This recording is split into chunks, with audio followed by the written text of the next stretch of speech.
ఈరోజు మనం ఆంధ్రప్రదేశ్ ముఖ్యమంత్రి వర్యులు నారా చంద్రబాబు నాయుడు గారి 68వ జన్మదిన సందర్భంగా మరి గుజరాత్లోని బంగ్లాలో జన్మదిన వేడుకలు జరపడం జరిగినది. అలాగే ఎన్టీఆర్ ట్రస్ట్ ఆధ్వర్యంలో కూడా మరి బ్లడ్ బ్యాంక్ కూడా నిర్వహించడం జరిగినది.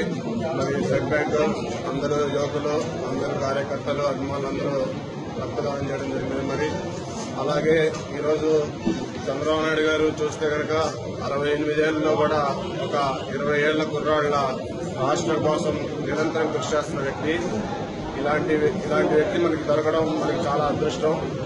మనకి మరి చంద్రబాబు నాయుడు గారికి గుజరాత్ నియోజకవర్గ ప్రజల తరఫున, పల్నాడు ప్రాంత ప్రజల తరఫున, తెలుగుదేశం పార్టీ కుటుంబ సభ్యుల తరఫున హృదయపూర్వక జన్మదిన శుభాకాంక్షలు తెలియజేస్తూ మరి ఇలాంటి జన్మదినాలు ఇంకెన్నో జరుపుకోవాలని చెప్పి మేము ఆశిస్తూ ఉన్నాము.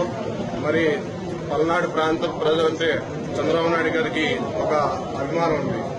మనం ఏ పని అడిగినా మనం కాదనకుండా ఆయన మనకి చేస్తూ ఉన్నారు.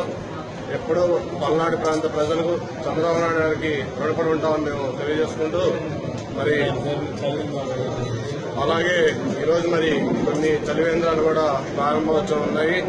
మరి తాగునీటి అవసరాల కోసం చలివేంద్రాలు ఏర్పడటం జరిగినది. మరి అలాగే ఈ వేసవిలో కూడా ప్రభుత్వం తరఫున అన్ని ప్రాంతాల్లో తాగునీటి అవసరాలు తీర్చడానికి కూడా మంచినీటి సౌకర్యం కలిగించడం జరుగుతుంది.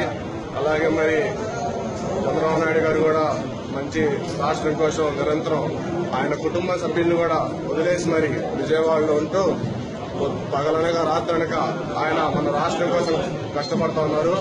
మరి ఆయన కష్టానికి తోడు మన కష్టం కూడా తోడవుతే ఈ రాష్ట్రం ఇంకా బ్రహ్మాండంగా అభివృద్ధి చెందుతుందని మీ అందరికీ తెలియజేస్తూ అందరూ మన రాష్ట్ర అభివృద్ధికి సహకరించాలని కోరుకుంటూ సెలవు తీసుకుంటున్నాను.